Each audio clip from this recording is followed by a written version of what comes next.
Good morning everyone, ito po ang inyong lingkod, si Pastor Wel Camia po mula po dito sa Winnipeg, Manitoba, Canada. Welcoming you to our Winnipeg Unida Christian Church online worship service. Sa atin pong pagsisimula, sabay-sabay po nating isambitin ang ating pong call to worship. We come to worship you, God, and we long for comfort. In your arms this morning can our distress subside. In the name of Jesus, you hold us as your children, and you promise us life, life eternal, life with you. May these promises guide our thoughts and our prayers this morning. Amen. Sabay-sabay po nating sambitin ang atin pong sinasampalatayanan. I believe in God, the Father Almighty, Creator of heaven and earth. I believe in Jesus Christ, God's only Son, our Lord, who was conceived by the Holy Spirit, born of the Virgin Mary, suffered under Pontius Pilate, was crucified, died, and was buried. He descended to the dead. On the third day, he rose again. He ascended into heaven. He is seated at the right hand of the Father, and he will come to judge the living and the dead. I believe in the Holy Spirit, the holy universal church, the communion of saints, the forgiveness of sins, the resurrection of the body, and the life everlasting. Amen. Tayo po'y sama-samang tumungo, tayo po ay manalangin. Ama naming makapangyarihan, lumalapit po kami sa trono ng iyong biyaya at ng iyong kahabagan. Humihiling ng iyo pong pangunguna sa amin pong pagsamba ngayong umaga. Kinikilala po namin ang iyong pagkadiyos, ang iyong kabutihan sa bawat isa sa amin. Tinataas po namin sa iyo ang aming pagsamba, ang aming mga puso na gawin mong karapat-dapat para po sa aming pananambahan ngayong umagang ito. Ikaw po, Panginoon, ang maghari sa aming kalagitnaan. Nais po naming luwalhatiin ang iyong kabanalan. Samahan mo po kami ang magiging tagapagsalita, ang mensaheng ipapahayag, ang mga mensahe ng awit na aming aawitin, ang buong programa ng liturhiyang amin pong inihanda. Panginoon, tinataas ko po sa iyo ang aking mga kapatid na ngayon ay kasama po namin sa pagsamba sa iba't ibang bahagi po ng lugar na kanilang kinalalagyan ay abutin at katagpuin mo ang mga dalangin nila. Tinataas po namin ang mga kapatid naming mga dumadaan sa mga pagsubok ng buhay, may mga suliranin sa pisikal na karamdaman, may mga pangangailangan sa material na bagay, at patuloy nawa, Panginoon, na maging sagot ka sa amin pong mga pangangailangan. Lumalapit po kami ng may pananampalataya at pagtitiwala na ikaw, Panginoon, at ang iyong kapangyarihan, kalooban ang siyang mangyayari sa aming mga buhay. Tinataas ko po sa iyo ang aking mga kamanggagawa na magpapahayag din ng mensahe sa umaga pong ito. Samahan mo po sila at pagpalain sa mga aral na ipapahayag ng pulpitong kanilang kinalalagyan. Pagpalain mo po ang bawat kapatirang unida dito sa Canada, ganon din po ang mga kapatiran sa Amerika, mga kapatiran sa Yorkton, na kasama po namin nananambahan, ang mga kapatiran sa East Winnipeg Unida Christian Church. Pagpalain mo po ang bawat isa sa aking mga kapatid. Samahan mo po kaming lahat, mga kapatiran namin sa Alberta. Ikaw po, Panginoon, ang patuloy na maluwalhati sa ministeryo ng Unida Christian Church dito po sa dako ng Canada. Ama, maraming pong salamat, at sa araw na ito, amin din pong kinikilala ang iyong kabutihan sa buhay ng aming mga ina. We would like to honor them this day, Lord, and we are asking you to grant your continuous blessing to them. Pagpalain mo po ang mga nanay. Marami pong salamat. Sa iyo po ang papuri. Sa pangalan ni Jesus to ang aming dalangin. Amen and amen. Ihanda po natin ang ating mga puso sa mga pag-aawitan.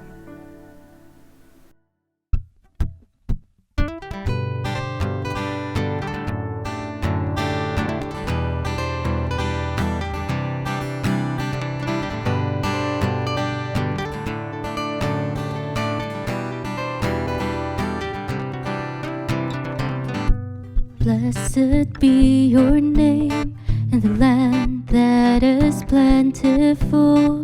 your streams of abundance flow. Blessed be your name. Blessed be your name. When I'm found in the desert place, though I walk through the wilderness, blessed be your name. And every blessing you pour out, I'll turn back to praise. And when the darkness closes in, Lord, still I will say, blessed be the name of the Lord. Blessed be your name. Blessed be the name of the Lord. Blessed be your glorious name. Blessed be your name when the sun's shining down on me, when the world's all as it should be. Blessed be your name. And blessed be your name on the road marked with suffering, though there's pain in the offering. Blessed be your name. And every blessing you pour out, I'll turn back to praise. And when the darkness closes in, Lord, still I will say, blessed be the name of the Lord. Blessed be your name. Blessed be the name of the Lord. Blessed be your glorious name. You give and take away. You give and take away. My heart will choose to say, Lord, blessed be your name. You give and take away. You give and take away. My heart will choose to say, Lord, blessed be your name. Blessed be the name of the Lord. Blessed be your name. Blessed be the name of the Lord. Blessed be your glorious name. Blessed be the name of the Lord. Blessed be your name. Blessed be the name of the Lord. Blessed be your glorious name.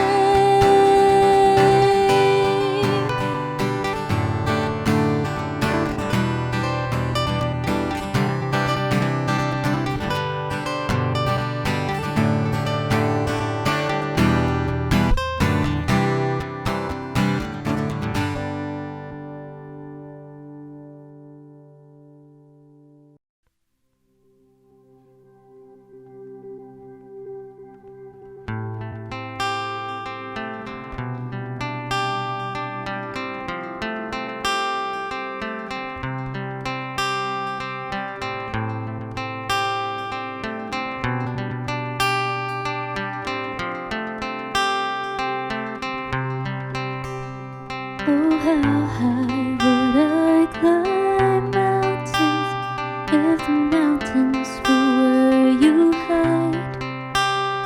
Oh, how far I'd scale the valleys if you graced the other side.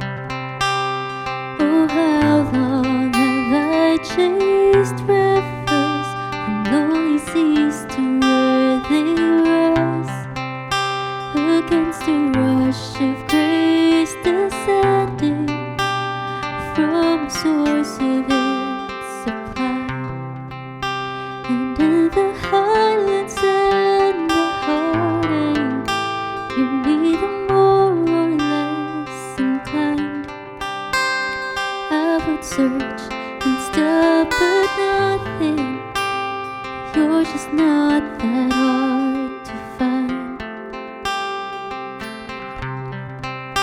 I will praise you on the mountains. I will praise you when the mountains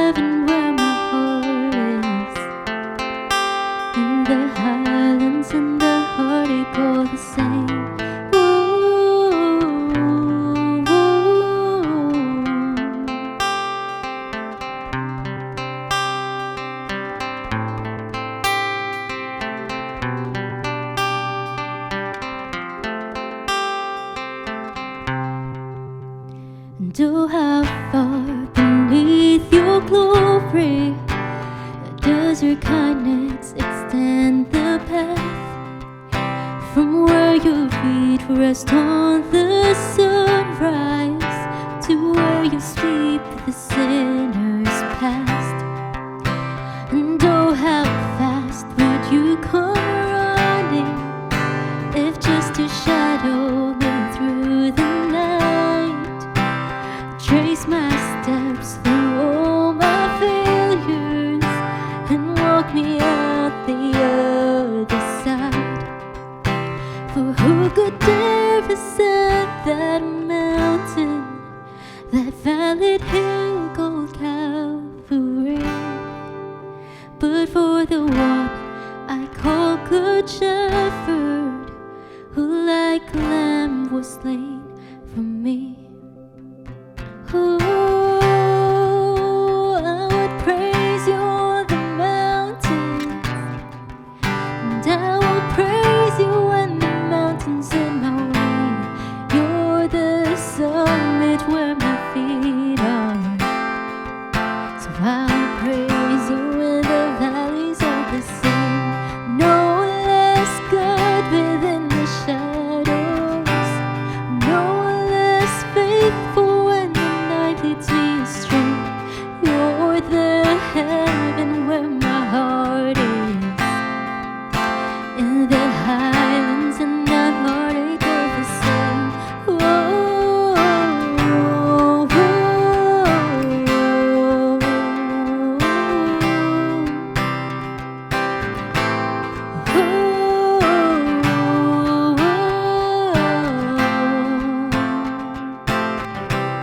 so whatever I walk through, wherever I am, your name can move mountains. Wherever I stand, if ever I walk through the valley of death, I'll sing through the shadows my song of ascent.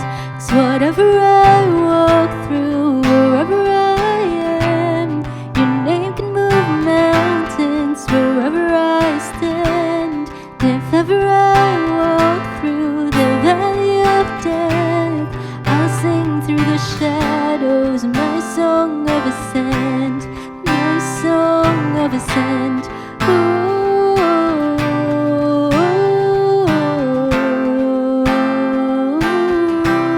My song of ascent.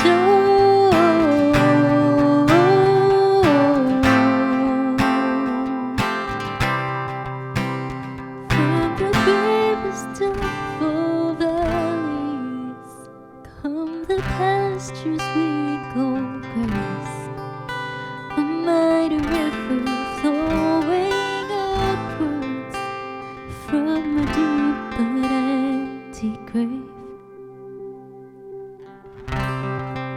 And I will praise you on the mountains, I will praise you when the mountain's in my way. You're the summit where my feet are.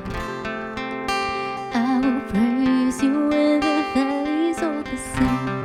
No less good within the shadows, no less faithful when the night leads me astray. You're the heaven where my heart is, in the highlands and my heartache all the same.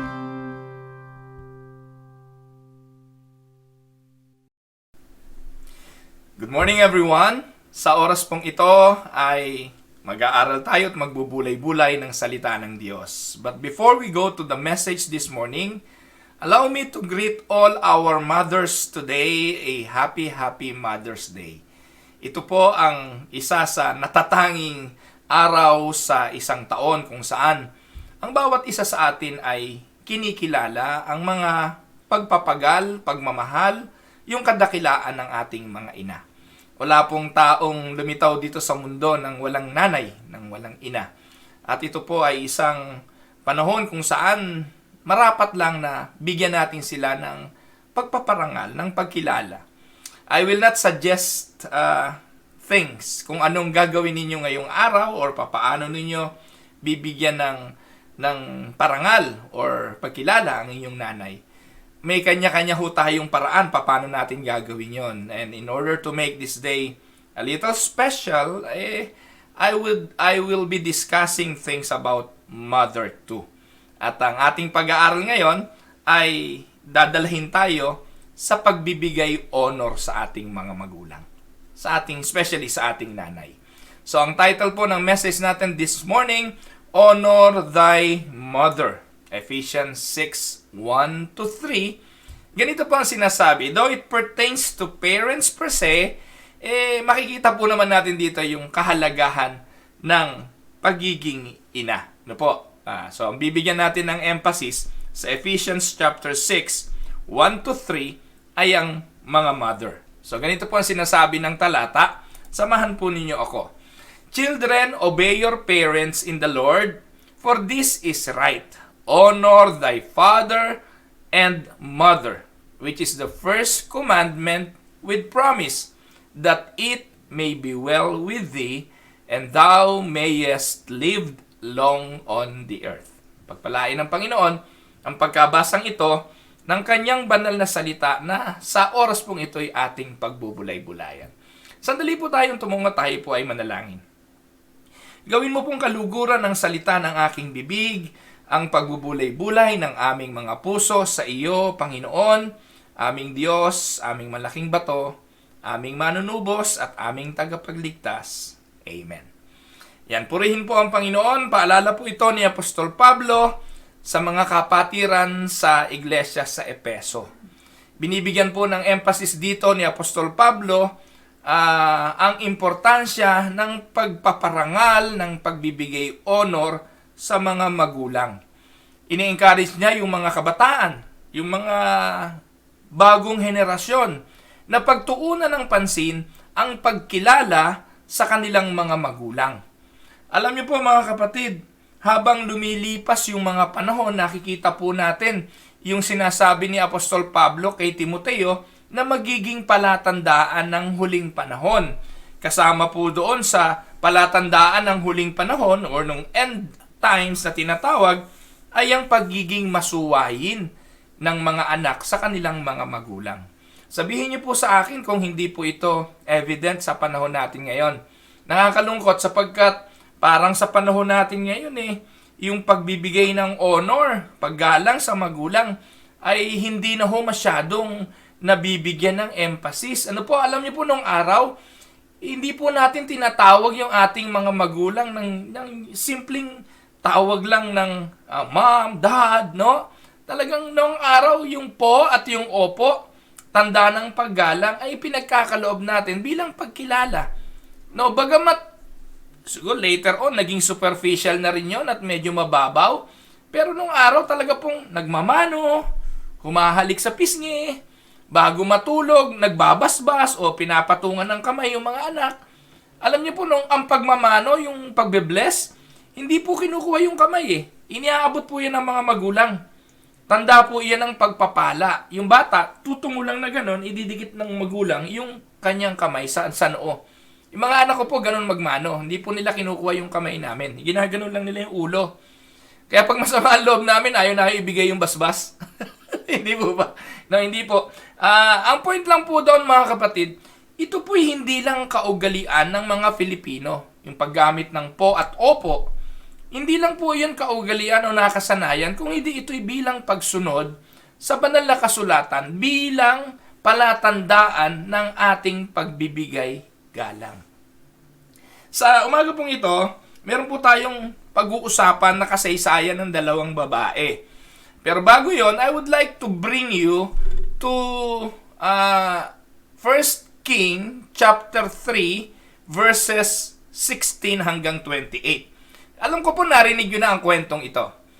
Ito po mga kapatid ay matatagpuan, ayan, 1 King chapter 3, 16-28. Ganito po ang sinasabi. Samahan niyo po ako at magbasa po tayo ng Bible. Sabi po dyan, Now, 2 prostitutes came to the king and stood before him. One of them said, Pardon me, my lord, this woman and I live in the same house, and I had a baby while she was there with me. The third day after my child was born, this woman also had a baby. We were alone. There was no one in the house but the two of us.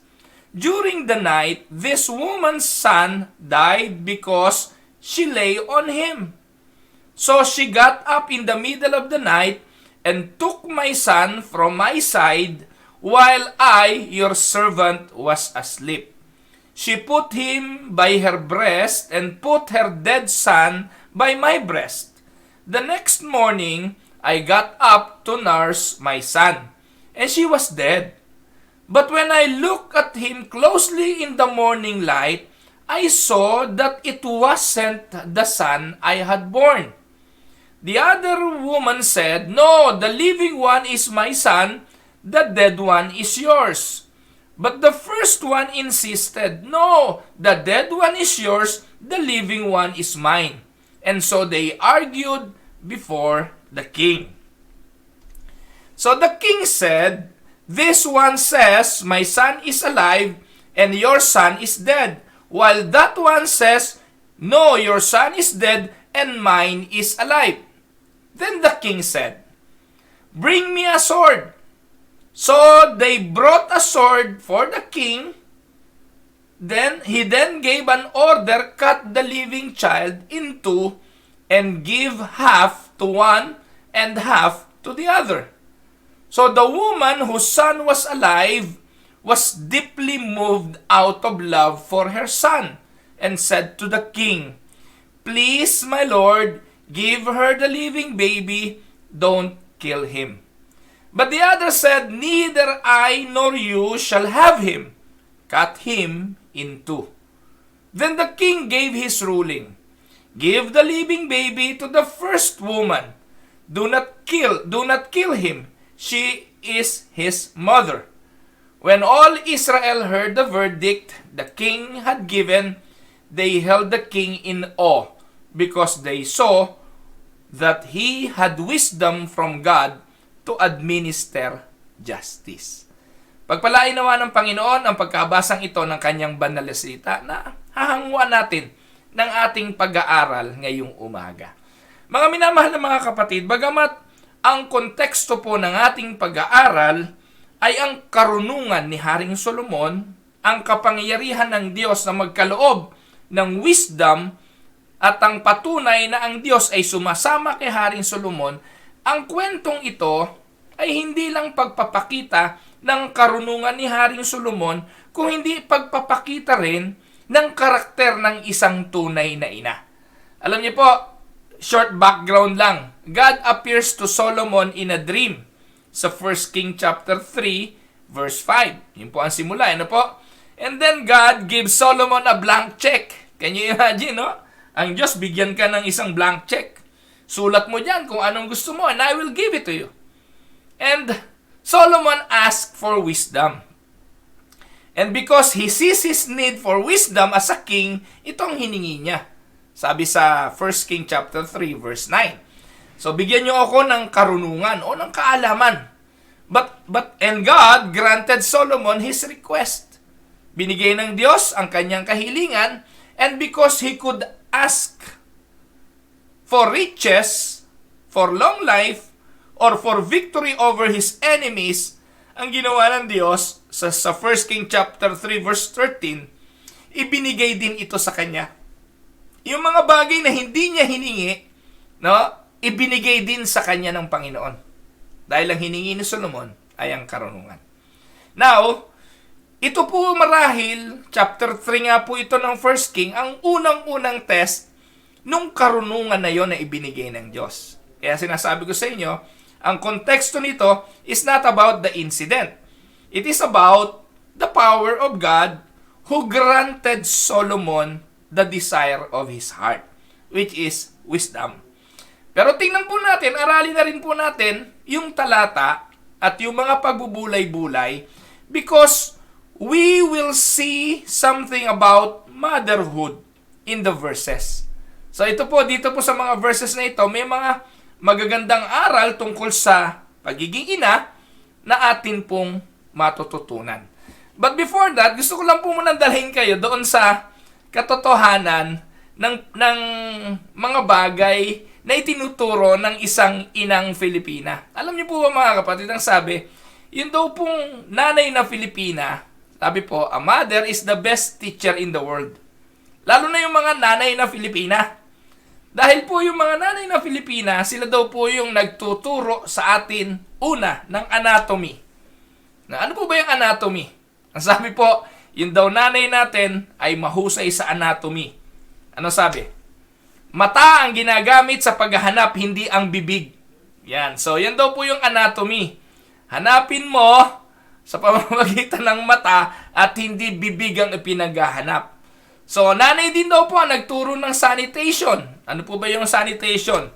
Anong akala mo sa akin? Dumudumi ng pera? Ano po? Yan, sanitation daw yan. Bakit pa sumasama agad yung palpak yung PowerPoint ko? Sabi po dyan, nanay din na nagturo ng history. Anong sabi ng nanay? Nung bata ako, sabi niya, nung bata ako, piso lang ang baon ko. Napakaswerte mo pa nga ngayon. No? So, yan ang history. Napaka-historical. Nung panahon namin, naalala niyo po ba yun? Nung panahon nga namin, naglalakad lang kami. Wala nga kami sapatos. Tsinelas nga, wala kami. Buti pa ikaw, nakasapatos ka. Gusto mo pa branded. No? Di ba? Mga ganun yung mga historical thing ng mga nanay. Nanay din daw po ang nagturo ng agriculture. Ano po ang sabi ng nanay? Hindi mo ba alam na bawat butil ng palay na kinakain mo, pinagtrabahuhan niya ng tatay mo, ubusin mo yan. Oh, that is agriculture. Na para bang makabubusog. Lalo na nga pag binanggit, hindi nyo ba alam na maraming nagugutom ngayon? Kaya ubusin nyo yung pagkain niya. Huwag kayong magaksaya yon, di ba? Tinuturuan din tayo ng pagtitipid, ng pagiging masinop. Na para bang pag kinain mo yung pagkain na kahahain sa iyo, mabubusog yung mga tao sa Africa na hindi kumakain, ano. Pero ganun po 'yon. Sila po nagturo ng agriculture. Ang mga nanay din daw po ay nagturo ng generosity. Ano sabi? Ibigay mo yan sa kapatid mo, kung hindi malilintikan ka sa akin. No? Tinuruan daw tayo ng generosity on how to give. Bigay mo yan, no? Kung hindi, patay ka sa akin. So, nanay din daw ang nagturo ng independence. Have you heard this line? Kung ayaw mo sumunod, bahala ka na sa buhay mo. No, di ba? Common, ano po? Tapos, nanay din daw po ang nagturo ng astronomy. Ano daw po sabi ng mga nanay?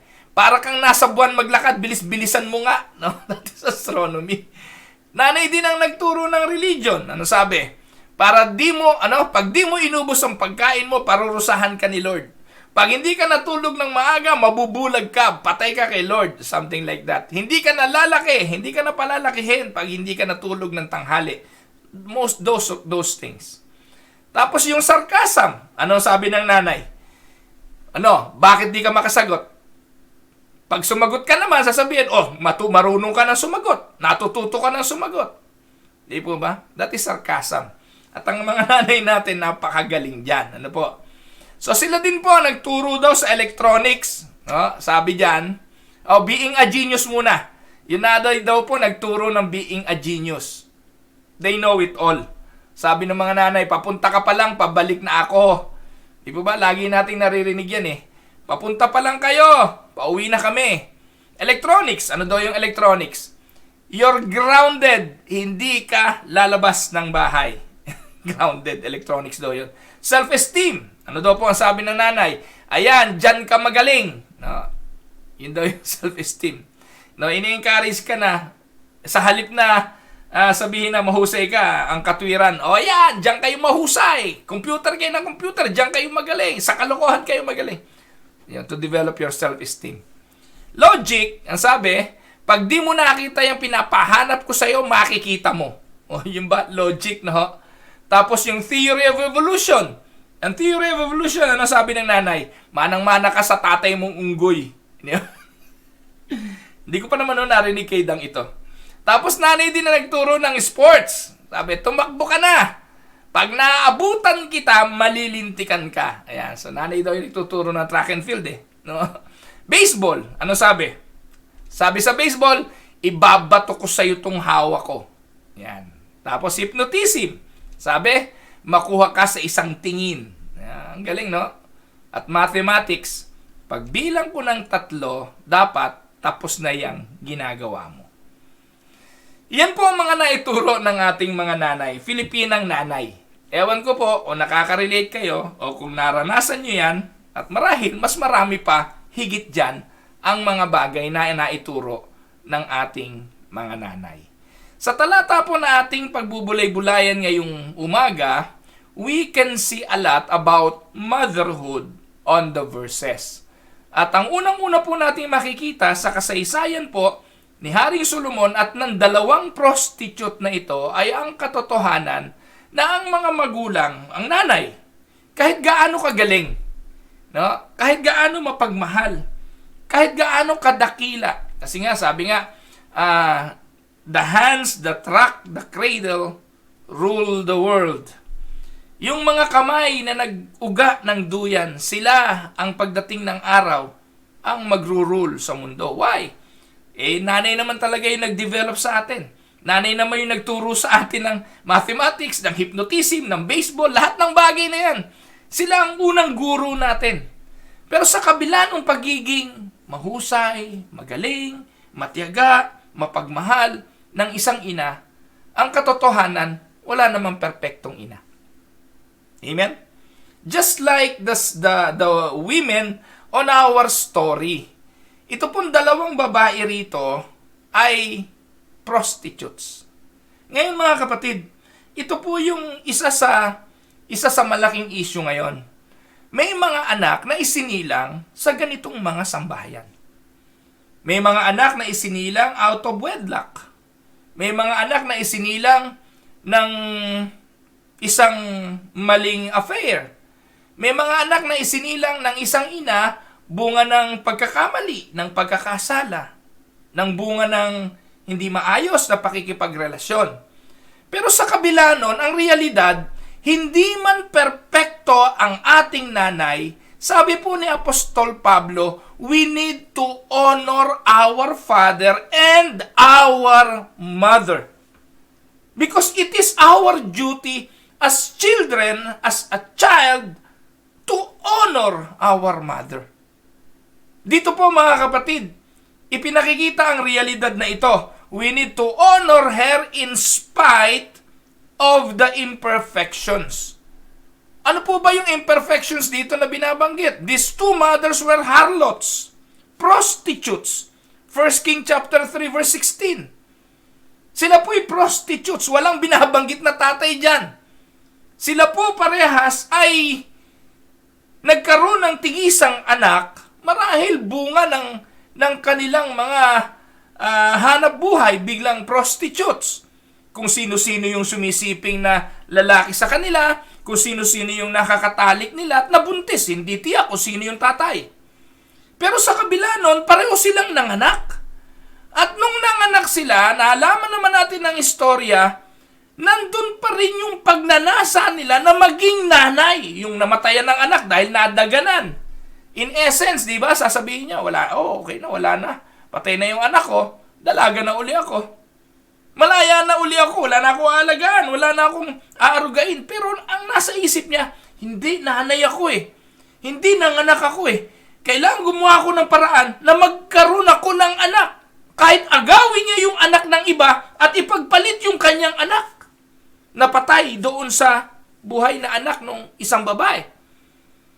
So, andun yung desire, mga kapatid, kahit anong sama ng isang babae, nandun yung desire sa puso niya kapag nakita na niya yung kanyang anak. Kapag nakita na niya yung pagsilang ng sanggol na ito na nanggaling sa kanya, ano man ang naging dahilan ng pagkakabuo ng batang yon, talagang ikikip niya ito at mamahalin niya ito. Pinakita yan ng ating kasaysayan. Pinakita yan sa kwento ni Haring Solomon. Nobody's perfect. Nobody's perfect, even the mothers. And nobody had a perfect mother. Ewan ko po mga kapatid kung perfecto ba yung nanay ninyo. Po, nanay ko naman po, wala na. Nasa Panginoon na po yung nanay ko. At kung aking pong babalikan yung mga panahon na buhay pa nanay ko, marami pong imperfection ng nanay ko.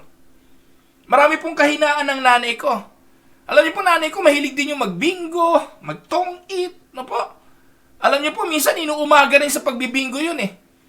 Hindi ko naman po inilalako yung nanay ko, hindi ko siya sinisiraan, pero alam ng mga kapatid ng nanay ko yun. Yung mga kapatid ng nanay ko, lahat to mahilig dyan eh. No? Ano ba tawag doon? Problema namin yan dati. Kaya ang tatay ko, nagagalit yun, nadadat na niya nanay ko, inuumaga sa pagbibingo, yung kinakalug-kalug na ganun yung bingguhan. Pero in spite of the imperfection na meron siya, sigurado naman ng nanay ko, pagdating ng tatay ko, may pagkainan naka-ready, nagagampan ng nanay ko yung tungkulin niya bilang asawa at yung tungkulin niya sa amin bilang mga anak. Opo, may imperfection yung ating mga magulang, pero mga kapatid, tingnan mo sarili mo ngayon. Lalaki ka ba ng ganyan kung hindi dahil sa nanay mo? Minsan po mga kapatid, yung kawalan natin ng utang na loob na hindi natin kayang bayaran kasi utang na loob talaga iyon, ay hindi na natin napapahalagahan ang nagbigay ng buhay na ito. Alam niyo po ba mga kapatid, kung babalikan lang po natin yung kwento rito, pwedeng nadaganan ka ng nanay mo nung ikay bata pat ikay namatay. Hindi ko po alam kung sinasadyang daganan ito dito eh, wala namang pong binanggit. Pero sabi rito, nadaganan yung bata, kaya ito ay namatay. Pero mga kapatid, hindi po ba buhay ka ngayon at dapat pasalamatan? Yung nanay mo maingat. Yung nanay mo, inilalayo ka sa kanya para hindi kanya madaganan. Yung nanay mo, gabi-gabi, gumigising, tinitingnan ka, inaaruga ka, binigyan ka ng mga bagay na para ka mabuhay ngayon. At kayo po na mga nasa Canada ngayon, kung saan tinatamasa natin dito sa Canada yung mga bagay na maaluan ng buhay. Naku po mga kapatid, pag hindi naman po natin binalikan yung katotohanan na tayo inaruga ng ating mga magulang, napakasamang mga ugali na po natin yan. Pastor, yung nanay ko hindi naman ka-honor-honor eh. Mga kapatid, gusto ko lang sabihin sa iyo, kung ano yung ginagawa mo sa nanay mo ngayon, pagdating ng araw, ganun din ang gagawin sa iyo ng iyong mga anak. Ang tanong, perfect ka ba? And if you're not perfect, nobody's perfect. But our duty is to give our mother honor in spite of the imperfection. Ano po? Nobody is the perfect mother. She's never been born, never invented, never existed, and as close you're going to get.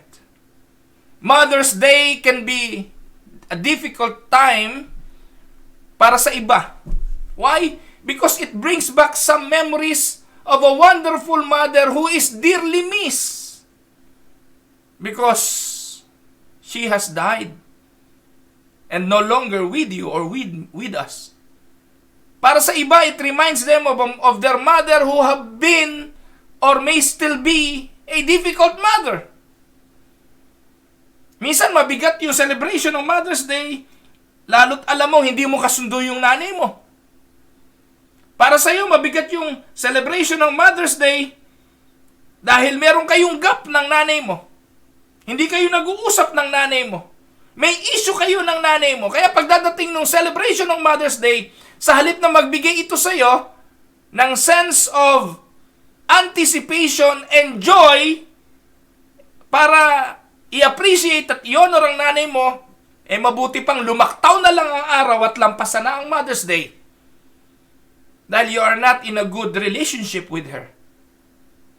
Kapatid, kung ano man ang naging buhay ng iyong ina, huwag mong kakalimutan, walang perpektong nanay.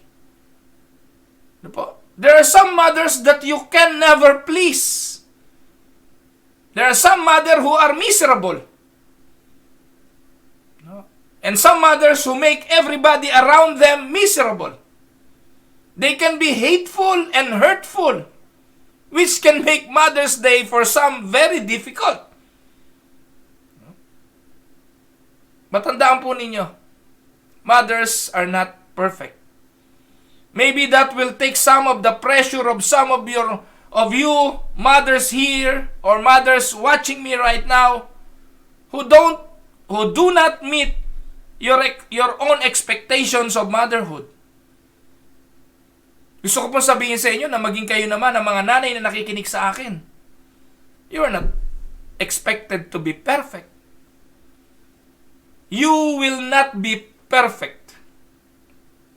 You will commit mistakes. Si Nanay Denang, ang nanay ko, gaya ng binanggit ko, naku, hindi siya perfecto. Lalo na nung mga lumalaki po kami, bilang mga bata. Ng mga panahon na yun, si Aling Denang ay naninigarilyo pa. Uutusan po ako sa tindahan, bili mo ako sigarilyo, sindi mo na. Ewan ko po kung naranasan niyo po yun. Uutusan ka sa tindahan, at ikaw na magsisindi. I was only maybe around 4, 5 years old. O, hindi naman 4 siguro. Mga elementary, mga 7, 8 years old. Pupunta ka sa tindahan, babili nga po ng, ano ba yun, jackpot. Sigarilyo nanay ko. Jackpot, naging champion, naging hope, no? Kung ano-ano. Ikaw naman, bata ka, isisip-sipin mo na yon, kikis-kis ka doon, yung posporo na nakatali, yung posporo na nakatali sa lastiko, atakin mo ngayon yun, kuha ka ng isa, kikis-kis mo, sisindihin mo, at habang daan, kasi mamamatay yun eh, malayo-layo rin yung bahay namin, sisip-sipin mo na yon, habang nasa daan. Ang tanong, paano ka hindi matututong manigarilyo? Kaya bata ka pa lang, exposed ka na sa second-hand smoke, exposed ka na sa sigarilyo. Pagdating doon, kalahati na lang yung sigarilyo. No? At marunong ka na. Kasi habang daan, pinabibilog mo na yung usok. Eh, oh. Yung bilog, no? Bilang bata, natututo ka na ng ganon. At sasabihin nyo siguro, napakasama ni Aling Denang. Mga kapatid, gusto ko lang sabihin sa inyo, hindi perpekto si Aling Denang. At wala akong perpektong ina. But, Nanay Denang deserve honor. The sad thing is, paano ko ba ibibigay yung honor na yun sa kanya? Wala na siya. Amen po ba? Kaya po mga kapatid, itong Mother's Day na ito ay hamon. Wala namang perpektong ina. Wala pong, tawag doon, hindi po oras ng hanapan ng mga bagay na magaganda para sila'y bigyan ng parangal. No! But it is your duty as a child, as a person, to give honor to her in spite of her imperfections. Kasi kahit balik-baliktarin mo ang mundo, kung wala siya, hindi ka lilitaw. Marahil hindi mo to natatanaw ngayon, hindi mo to napagtutuunan ng pansin, pero ang Biblia ang may sabi nito. Children, obey your parents in the Lord. Honor your father and honor your mother in spite of their imperfection. In our story, we find one mother who was cruel. One mother who was selfish and heartless. During the night, she had laid on her newborn child, and the child died. So what she did, she took the dead child and replaced it with her roommate's living child, hoping she wouldn't notice. And this was thoughtless, cruel, selfish thing to do. Tandaan po ninyo, mothers are not perfect. But in spite of the imperfections, they deserve our honor. Amen? Now, the question is, why? Bakit kailangan natin silang i-honor? Ang sagot, 1, we should honor our mother because God commands us to do so. Deuteronomy chapter 5 verse 16, honor thy father and thy mother as the Lord thy God hath commanded thee. Ano po ang sikreto ng pag-honor? Ang resulta niyan, that thy days may be prolonged, and that it may go well with thee in the land which the Lord thy God giveth thee. Mga kapatid, ikaw na nakarating ng Canada, naisip mo ba? Wow, nasa Canada ka ngayon. Sumasahod ka ng Canadian dollar, may bahay ka.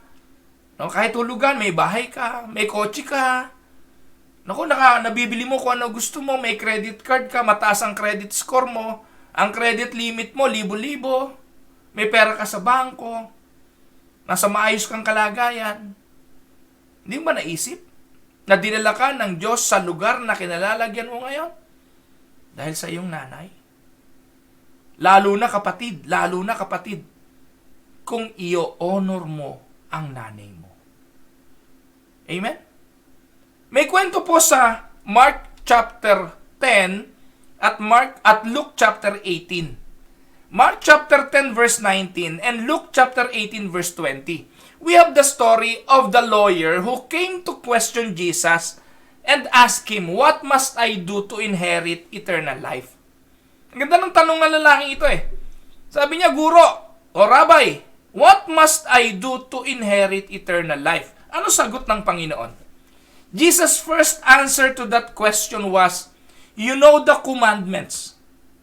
Do not murder, do not commit adultery, do not steal, do not give false testimony, do not defraud, honor your father and mother." Ang tanong ng Panginoon sa lalaking ito, ang tanong ng lalaking ito sa Panginoon, paano ako magmamana ng buhay na walang hanggan? And the Lord, notice the answer of the Lord, that the command to honor parents was given. It was given by the Lord to a grown man. It was given by the Lord to a professional in the community. This man is a lawyer. Kaya mga kapatid, ikaw, anuman ang naabot mo sa buhay, anuman ang iyong narating, tandaan mo, bahagi ng pagiging anak mo ng Diyos, pagiging Kristiyano mo, ay ang pagbibigay honor sa magulang mo, sa nanay mo. Amen? So we need to give our mother honor in spite of their imperfection. Amen? Solve ba tayo ron? Number 2. Honor her because no one knows you like she do. We need to give her honor. Sapagkat walang nakakakilala sa iyo ng higit o maliban sa Diyos. No question doon. Pero sa pagiging tao, aaminin ko po bilang tatay po ako eh. Mahal din natin ang ating mga anak. Pero wag po tayong makipag-compete sa pagmamahal ng ating mga asawa na babae sa ating mga anak. Incomparable yon mga kapatid. Iba ho talaga ang pagmamahal ng nanay kasi galing sa kanila yan.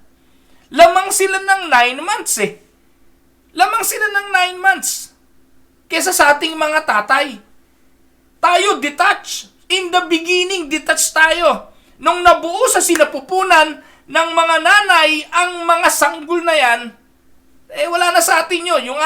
Yung ating sperm cell, inalpasan natin, dinala natin doon. At yung po ay nabuo doon sa sinapupunan ng nanay. Doon pa lang yung attachment ng sanggol sa nanay ay matindi na. Kaya alam ng nanay, bilang yung mga sipa mo sa gabi.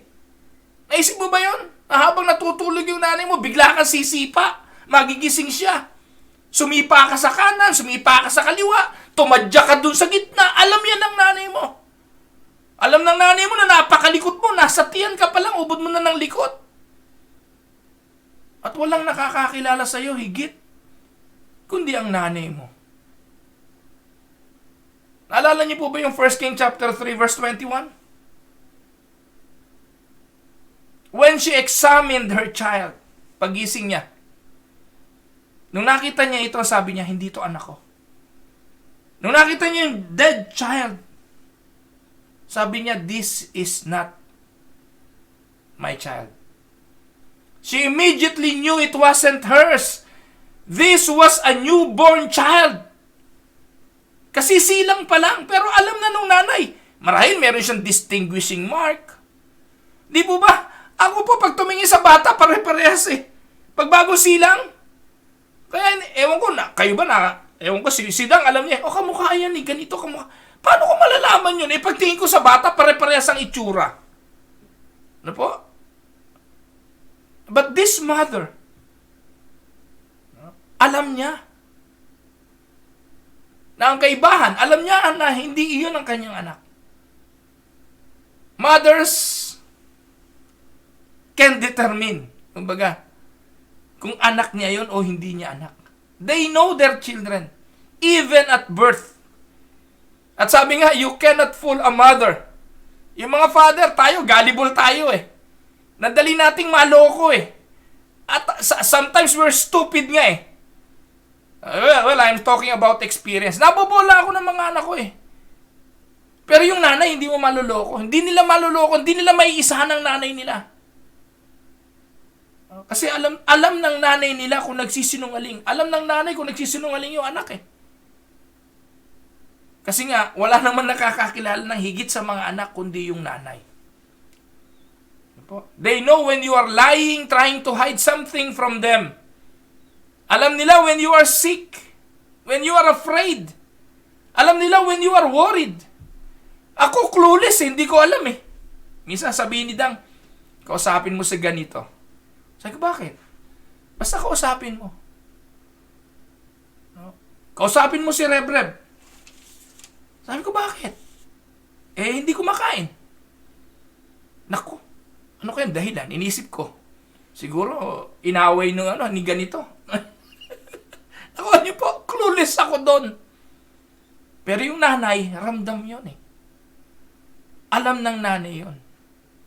Kaya mga anak, honor your mother because no one knows you like she do. Mother knows things. No? They have sixth sense. Meron silang mata sa likod na hindi mo matataguan. Meron silang special gift na kaloob ng Diyos. This woman's child was only a few days old, but she knew her child. Hindi ko to anak, sabi niya. Kaya there is a special bond between a mother and her children. Why? Because she gave birth to us. She cared for us completely as infants. She comforted us as children. Pag nadadapa ka, di ba? Halika anak, ano masakit sa'yo? No? Hihipan yung sugat mo na kapag hinihipan yung tuhod mo na nadapa. Tanggal na yung sakit sa ihip, ano? Pag nasakit ang ulo, Vicks Vaporub lang katapat nun, ihilamusan ka ng Vicks Vaporub mula ulo hanggang paa. Ang galing na manggagamot ng nanay eh. Hindi po ba? Yung haplos ng nanay. She comforted us as children. She took care of our home, prepared our meals, prepared our clothes, etc.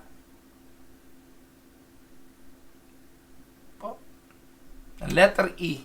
She taught us the majority of everything that we know. Halos lahat ng mga bagay na alam natin sa mundong ito, tinuro yan ng ating mga nanay. Kaya mga minamahal na mga kapatid, honor your mother because no one knows you like she do. Amen? So, pangatlo, honor her sacrifices. 1 King chapter 3 verse 21. So, ano po nangyari doon sa kwento? She rose up early to nurse her child. Sabi po ng verse 21 po. So, gumising siya ng maaga. Ano yung early na binanggit dyan? Before daylight. Gising na siya. That is a typical mom. A typical nanay. Tumatayo ng maaga, gumigising, magluluto para sa kanyang pamilya, gagawin ang gawaing bahay, ipamamalansya ka ng sosuotin. Alam niyo po mga kapatid, nung araw, mahirap pong buhay namin eh. Alam niyo po ba na lumaki ako halos sa sopa? Wala po ako sariling kwarto. Sala po ako natutulog eh. Binata na po ako, sa sala po ako natutulog kasi yung bahay namin maliit lang eh. Hindi naman po binata, binatilyo pa lang. Lumaki po ako natutulog sa sopa. Buti sana yung sopa kong malambot. Hindi po eh. Yung upuan namin noon, hindi naman yung malambot na sopa. Yung kahoy na nafo-fold, na pwedeng upuan, pag binuksan mo gano'n, pwedeng kama. Nabibili po yun, yung mga inlalako, pasan-pasan po yun ng mga naglalako eh. Ewan ko kung naiintindihan yung sinasabi ko. Pero doon po ako natutulog, kaya alam na alam ko kung gising na nanay ko eh. Kasi nagigising na rin po ako eh. Nagkakalampagan na po sa kusina, no? Naririnig mo na yung kalampag ng pagsasangag ng sinangag, paggigisa at kung ano-ano pa. At maya-maya gigisingin na ako ng nanay ko. Owel ang tawag sa akin ng nanay ko. Pag hindi galit, Owel na po. Pag galit, Rualdo. Pero Ruel ang pangalan ko, no? Pag galit, Rualdo! Tawag sa akin, no? Pag hindi naman, Owel, tayo na dyan. Tatayo na po ako. Maliligo na. Papasok na po. Ready na baon ko. Ganun po ako. Pinalaki ng nanay ko. Ganun kami pinalaki. 4 kaming magkakapatid. At matindi ho ang sakripisyo ng nanay ko. Alam niyo po ba na nagtatrabaho din ho ang nanay ko. Nagtrabaho ang nanay ko, namasukan po siya sa isang factory na gumagawa ng shell. Yung mga kapis. No? Di ba yung shell? Ginagawa yung bintana eh. Nakakita na ho ba kayo ng bintana sa Pilipinas na made of kapis? Yan po yung trabaho ng nanay ko noon. Alam niyo po ang sweldo? 12 pesos a day. Noong mga panahon na may isip na ako, imagine niyo, noong mga time na yun, siguro 54 or 52 pesos a day na ang daily wage. Pero nanay ko, namasukan po siya, 12 pesos, tandang-tanda ako yun. Sabi ko, ba't kayo napasok dyan, Nay? Makakatulong din to sa tatay mo. Makakatulong din to sa atin.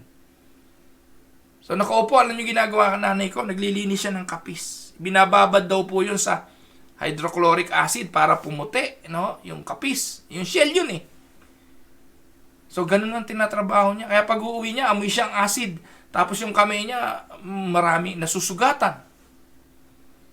Pero ginagawa niya po yung kahit maliit ang sweldo para makatulong sa pangangailangan ng pamilya. Kaya ako, bata pa ako, tinuruan na ako ng responsibilidad. Dahil ako maiiwanan, magtatrabaho siya, iiwanan po ako ng 20 pesos ng nanay ko. Ang sweldo niya, 12 lang. Ang gastos namin maghapon, 20 pesos. Kasama po sa 20 pesos na yon yung ulam sa tanghali, tapos ulam sa hapunan. Imagine niyo, ang galing ko rin pong budget officer noon eh. Nakakabili pa ho ako ng pangmerienda ko doon sa 20 pesos na yon. Pero matindi yung mga sacrifices ng nanay ko. Every time na aalis siya, alam ko, iniisip niya, paano kaya yung mga anak ko? Kumusta na kaya yung mga anak ko? Kaya pag uuwi na, no, kumusta? Ano, kumain ba kayo? Alam ko po nakaka-relate kayo. Lalo na yung mga nanay natin na nagsakripisyo. Kaya kung buhay pa sila, mga kapatid, ang sarap pong suklian yon. Bigyan natin sila ng honor. Kahit may kahinaan sila. Kahit may pagkukulang sila. Bigyan natin sila ng honor sa kanilang mga pagsasakripisyo.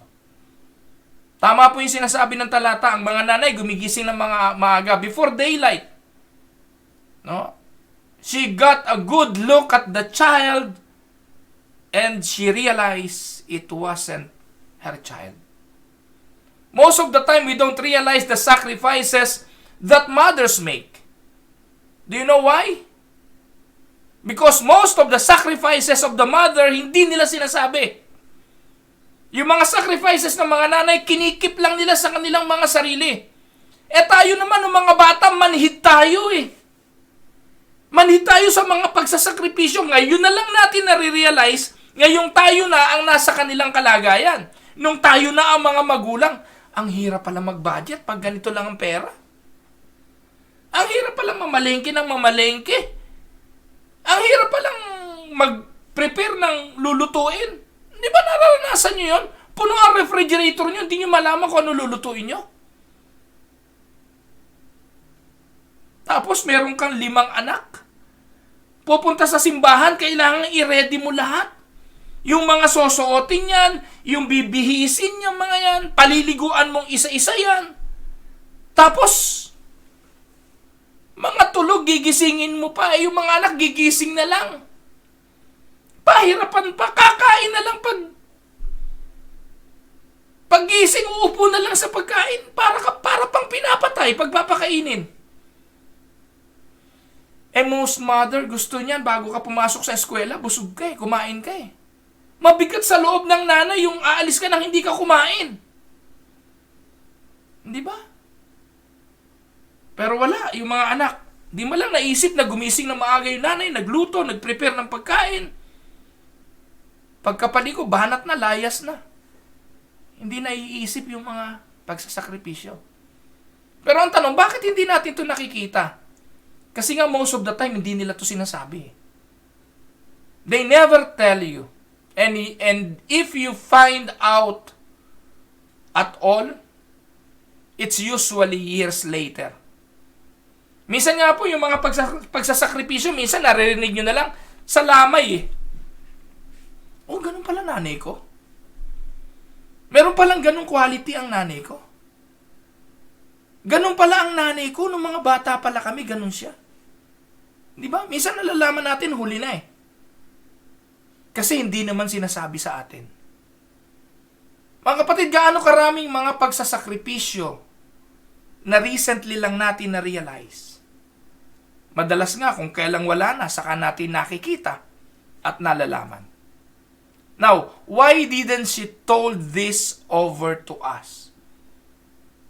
Look at what all I've done for you. Because maybe that's just what mother did. Or that is what mother really is. She sacrificed. And yung mga sacrifices, hindi nila ibinabrag o ipinagmamalaki. Amen?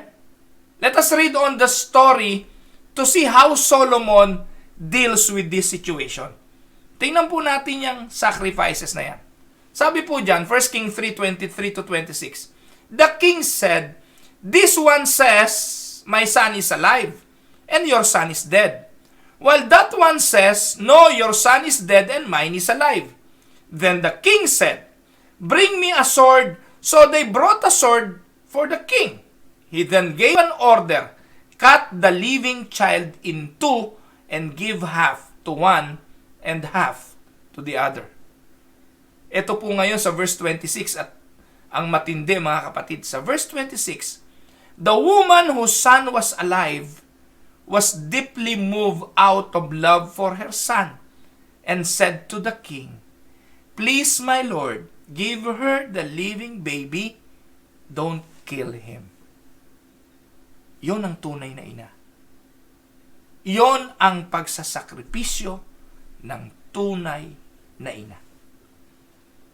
Mga kapatid, kung nangyari po ang bagay na ito, at ang nanay na ito ay naibigay yung kanyang anak doon sa hindi tunay na nanay, at yung batang yon ay nabuhay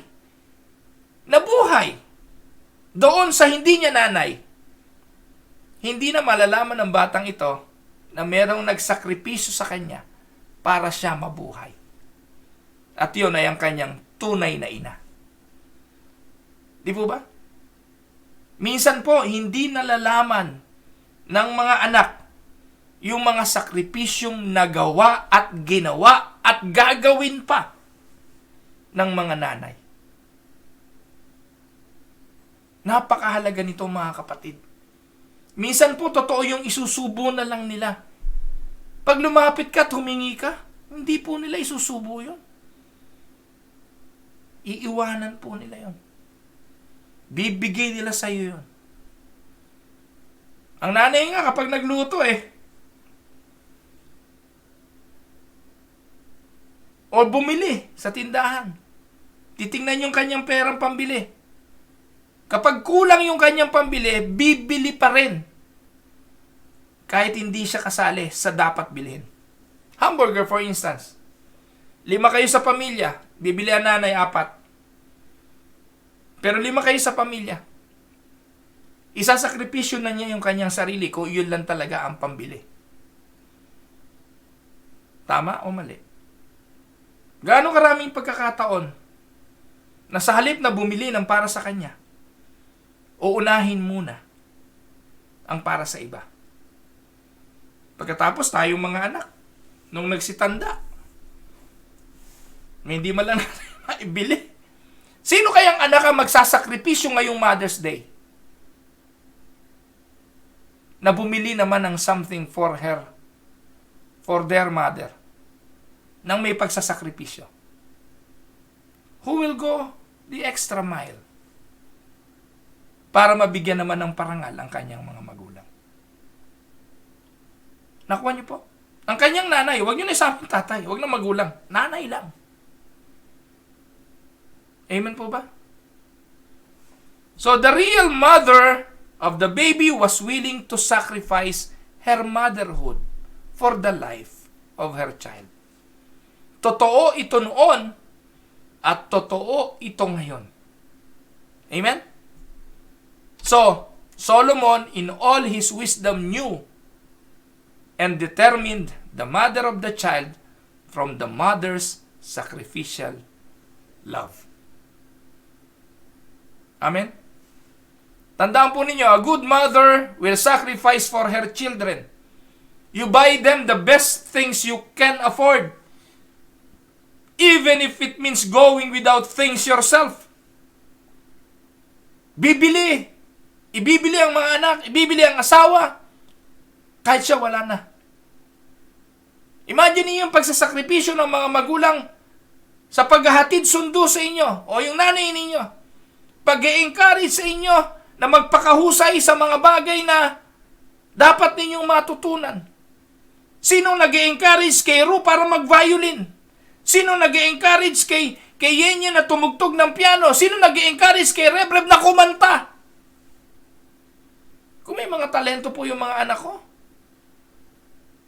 nanay po nila ang nagtutulak sa mga yan. Ako po simple lang ako Kung ayaw mo, wag mo. Hindi po ako mahirap kausap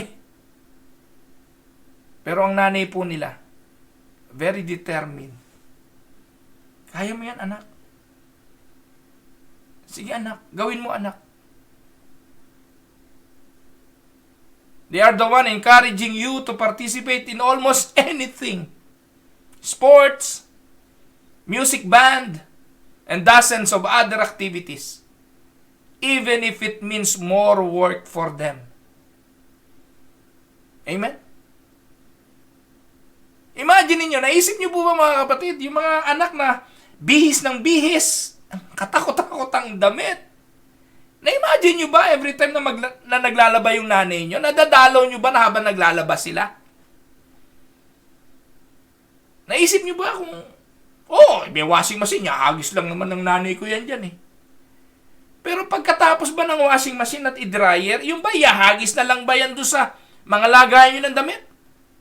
Mga kapatid, sana nakikinig yung mga anak ko. Hello mga anak. Kukunin nyo na lang yung damit nyo, tiklop na tiklop, kaayos-ayos, dahil isinalansan ng nanay nyo ang mga damit na yan. Napaka-tindi, di po ba? Kaya pag meron ka pong magulang na ganon, nanay na ganon, gasino na po yung suklian natin ng pag-honor ang kanilang mga pagsasakripisyo. But let me caution you, mothers.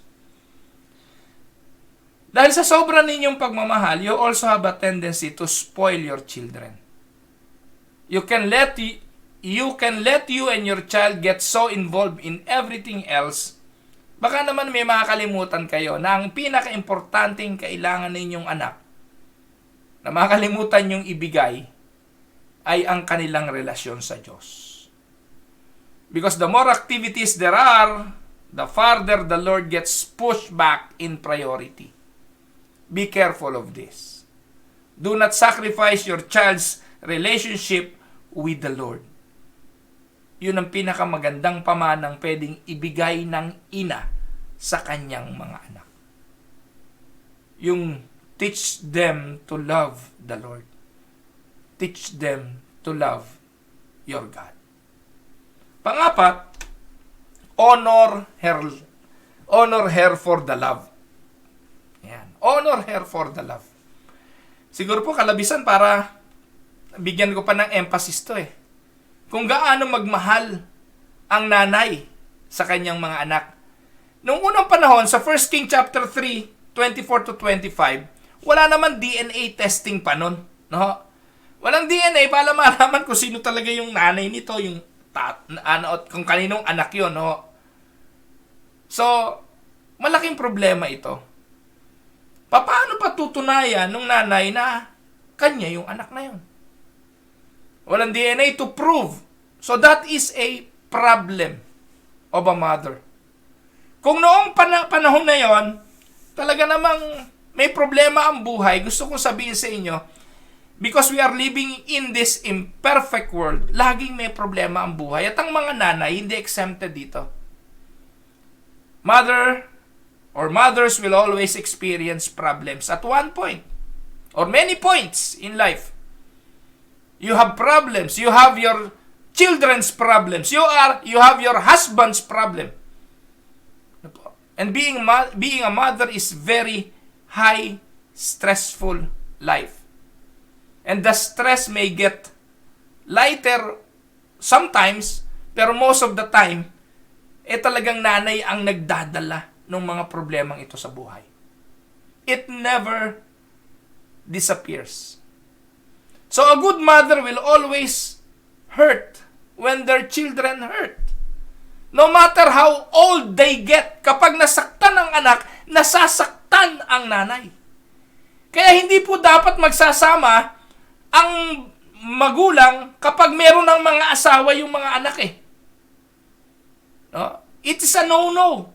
Kapag may asawa na po yung mga anak, yung mga magulang, yung nanay hindi na dapat sumasama. Bakit? May tendency talaga yung nanay na makialam kasi nasasaktan siya pag nasasaktan yung anak niya. At pag ganon, makakaaway niya yung manugang niya.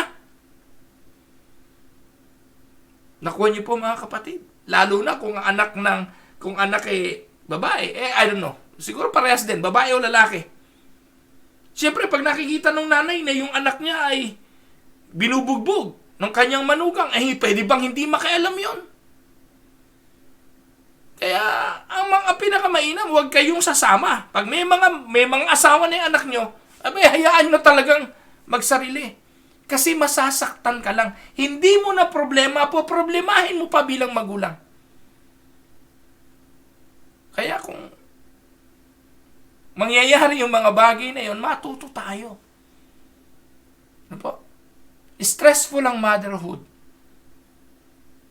Pero, yun po naman talaga eh. Sabi nga po, ang definition daw ng motherhood it's a little like wrestling a gorilla. And you don't quit when you are tired. You quit when the gorilla is tired.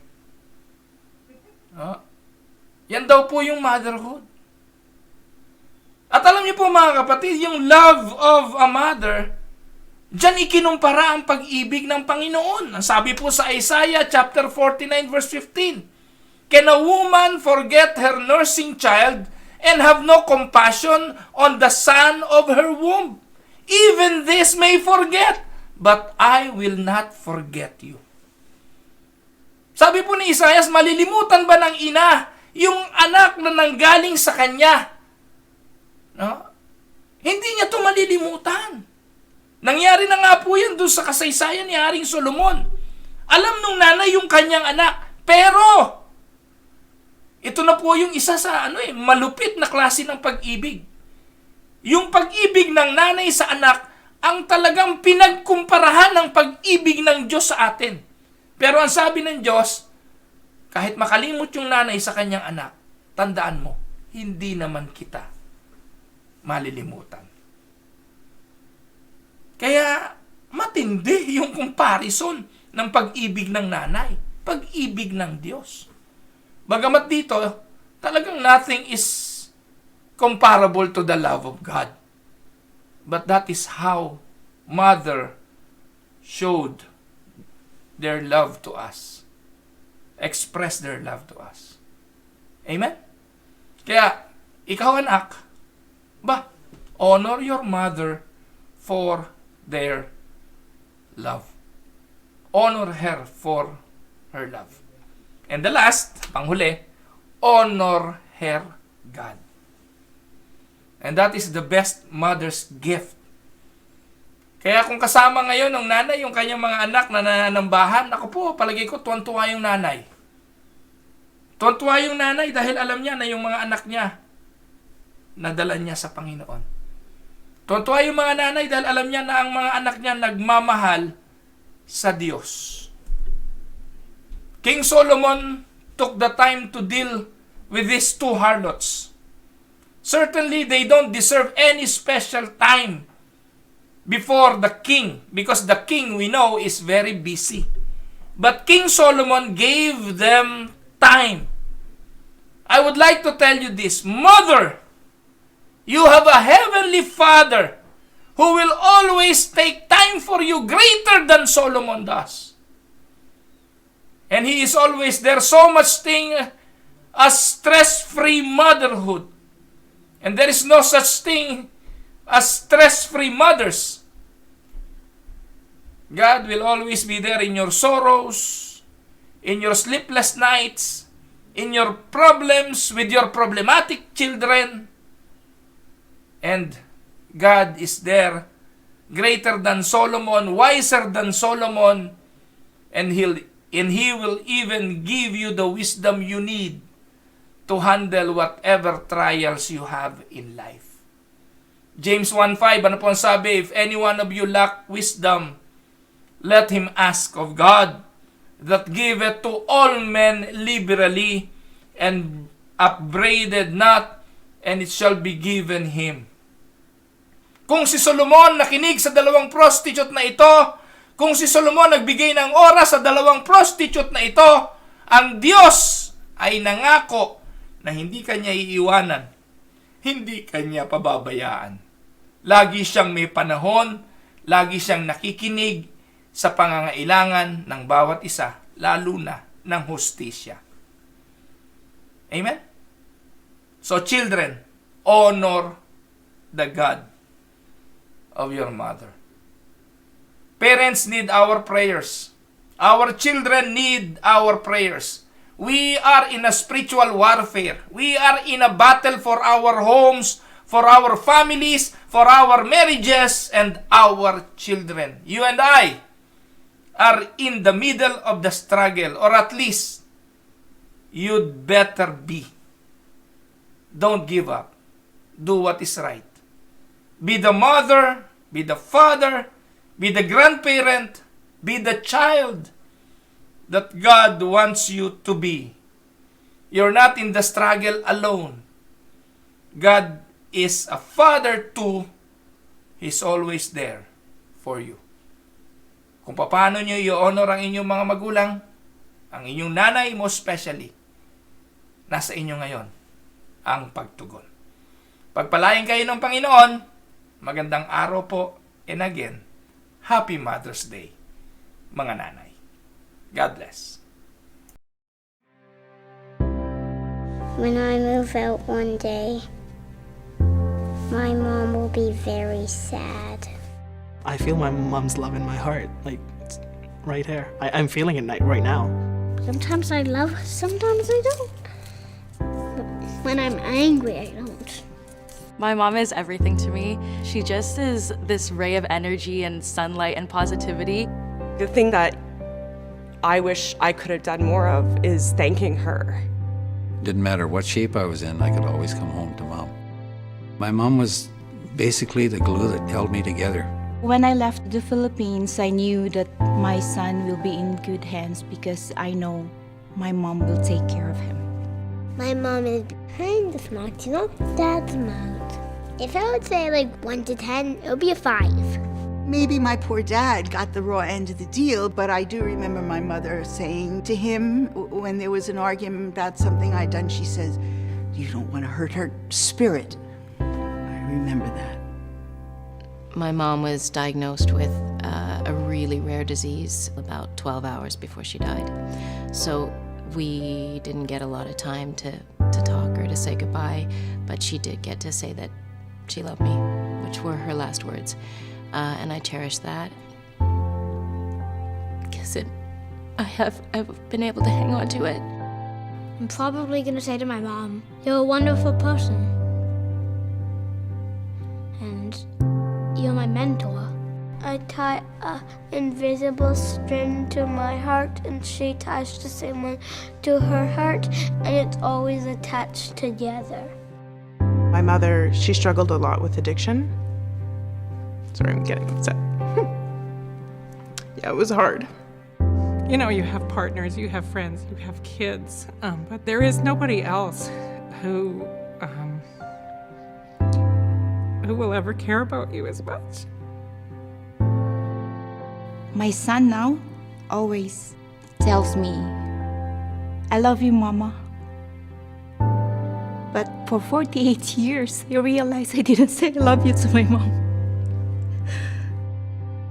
I can think of 3 words. I forgive you. You were a good mom. You did really good. Thank you, Mom. I love you, Mom. Hey, Chelsea, if moms got paid, how much do you think they should get paid in a year for being a mom?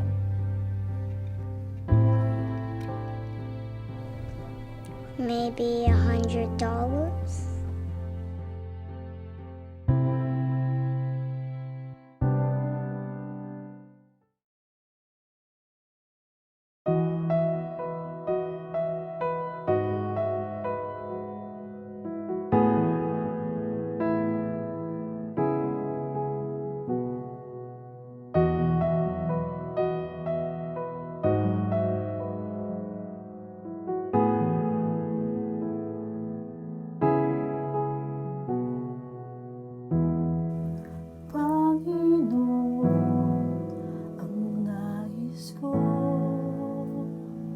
Kagandahan mo ay pagmasdan, ang pag-ibig mo sa kitugon.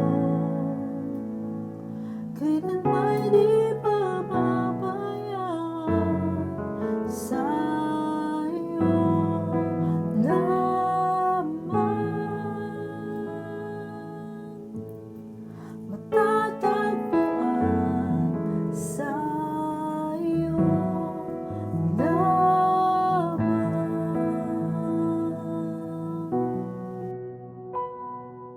mananatili sa iyong lilim at sasambahin ka sa dakong lihim.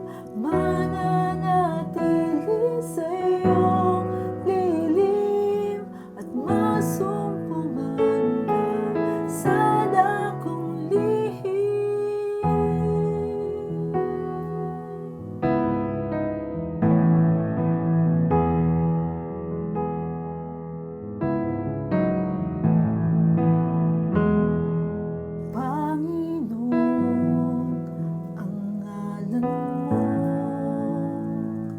Ay kalinga at sandigan ko, di magbabago pangako mo. Salita mo'y panghahawakan sa iyong laman. Matatagpuan sa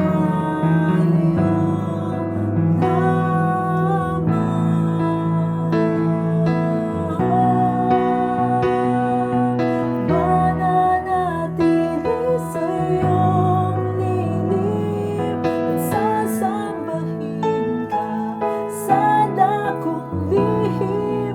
Mananatili sa iyong lilim at masumpungan ka sa dakong lihim.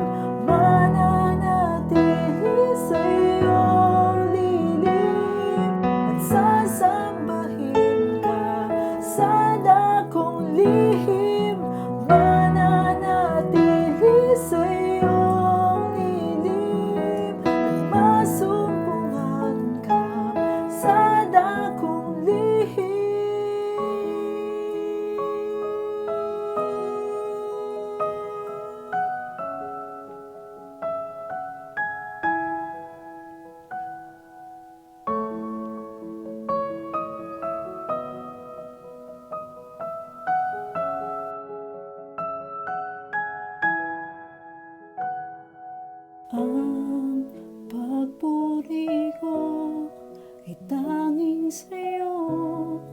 Sa'yo namang inialay,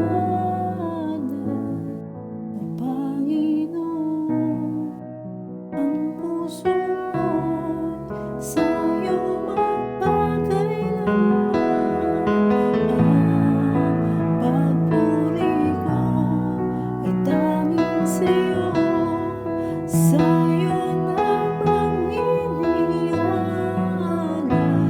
O Panginoon,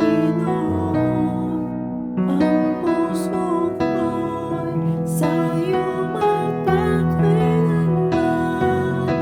Ang pagpuri ko ay tanging sa'yo, sa'yo namang inialay,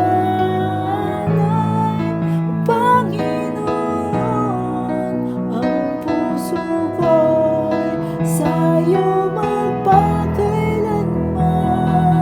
Mananatili sa iyong lilim at sasambahin ka sa dakong lihim. Mananatili sa iyong lilim at masumpungan ka sa dakong lihim. Mananatili sa iyong lilim at sasambahin ka sa dakong lihim. Mananatili sa iyong lilim, masumpungan ka sa dakong lihim.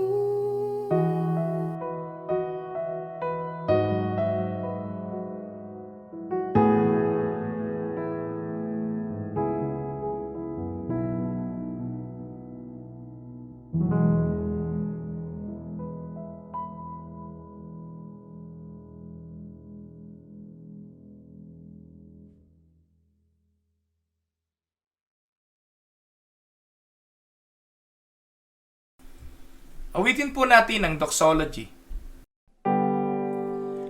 Praise God from whom all blessings flow. Praise Him all creatures here below. Praise Him above, ye heavenly host. Praise Father, Son, and Holy Ghost. Amen.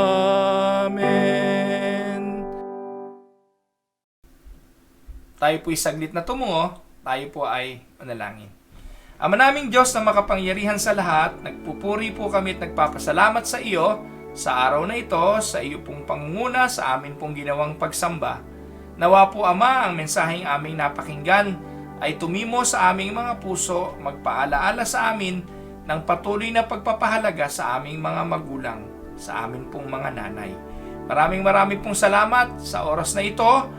At loobin mo po, Panginoon, na ang aming mga nanay, kung kasama pa namin sila, patuloy mo pong ipagkaloob sa kanila ang ibayo mong pagpapala at ang iyong kalakasan. Patuloy mo po silang pagkalooban pa ng karunungan, papaano nila pangungunahan ang mga sambahayan na kanila pong kinalalagyan. At tulungan mo po kami na mga anak na maggawad ng pagpapahalaga at pag-ibig din sa kanila. Kinikilala po namin ang kanilang mga pag-ibig, pagsasakripisyo, at ang kanilang buhay. Maraming pong salamat. Loobin mo po na ang pag-uunat ng kamay ng maliit mong lingkod, daluyan po ang mga kamay na ito ng iyong masaganang basbas at bendisyon. Mga minamahal na mga kapatid, ang hindi matingkalang pag-ibig ng Diyos Amang makapangyarihan sa lahat, ang patuloy na pagliligtas ng ating Panginoong Hesukristo, ang tanglaw, pakikipisan, pagsama ng banal na Espiritu Santo ang sumaating lahat mula ngayon at magpakailanman. Amen.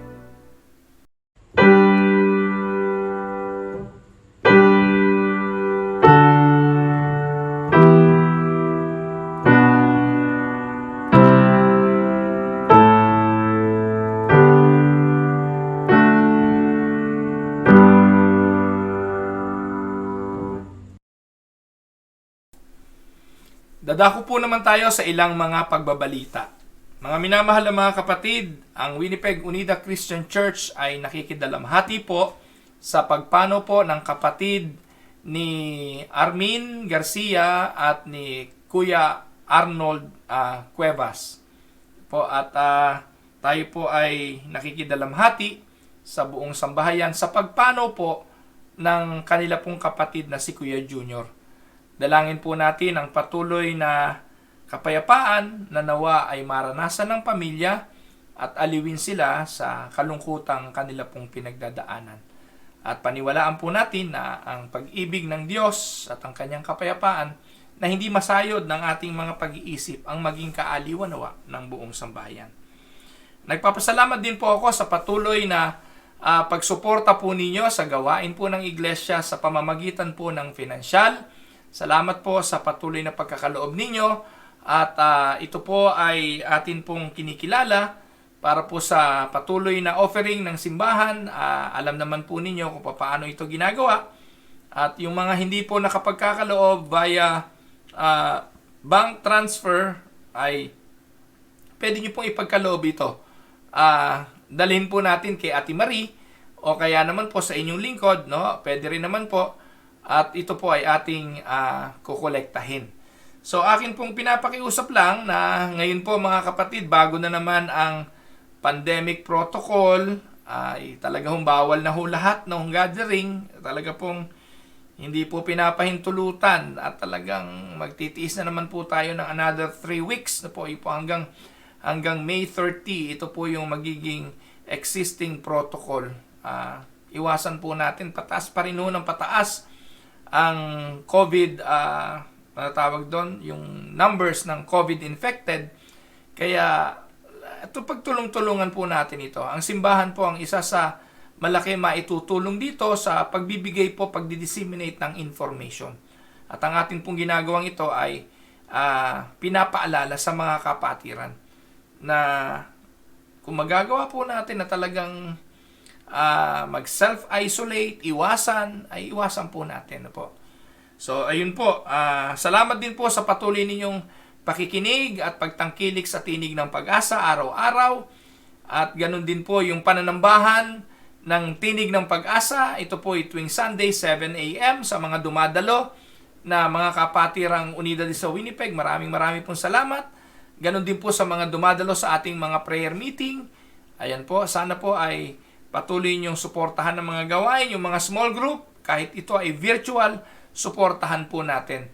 Gusto ko lang din po pala ipaalala, ngayon po lilikumin yung atin pong yung building fund. Every second Sunday of the month po yun yung atin pong building fund. Kaya baka nakakalimot na po kayo, ay patuloy po yung campaign natin sa atin pong building fund. Lalo ngayon na meron na tayong building, marami po tayong pagawain pa na kailangan gawin doon. So ayun po, patuloy po tayong magsuporta. Ganun din po ay gusto kong i-announce na this coming Sunday ay celebration po natin ng Mission Month. At ito po ay celebration dito sa Canada. Se-celebrate po natin yung Mission Sunday. Kaya sa Sunday, ang atin pong tagapagsalita ay ang atin pong chairman ng Unida Christian Church of Canada, ang Pastor Jason Paul Abraham. Siya po ang ating speaker, at tayo po ililikom din ang offering para po sa atin pong mission dito sa Canada. Kaya ipopost po namin sa inyo sa Sunday yung bank direct deposit ng mission board. Para if you want to give to the mission board, pwede rin po kayong mag-direct deposit doon sa mission board. Para po sa Mission Sunday yon. So yun po, sa Sunday makikita nyo po yung detalye kung paano po tayo makapagkakaloob para po sa Mission Sunday. So, sa this coming Friday ay council meeting po, alas 7:30 ng gabi, Friday council meeting. So, ayun po, maraming pong salamat. Again, follow the COVID protocol. Iwasan po natin yung mga crowded places, no? Magsuot ng mask, at laging maghugas ng kamay. Those basic things, it can help a lot, no? Pero pinapaalala, kung ang nanay ninyo hindi nyo kasama sa bahay ngayon, bawal po kayong pumunta sa nanay nyo dahil po ito po ay ipinagbabawal. Sabi nga, the best gift that we can give our mother today is a gift of prayer. Ngayon, kung hindi nyo talaga kasama, maybe a flowers delivered doon sa doorstep, pwede na yun, no? Kesa naman magregalo kayo ng COVID virus sa nanay nyo dahil sa kagustuhan yung i-break yung protocol. So again, maraming salamat. Happy Mother's Day sa lahat ng mga nanay at maligayang araw po sa inyong lahat. God bless everyone.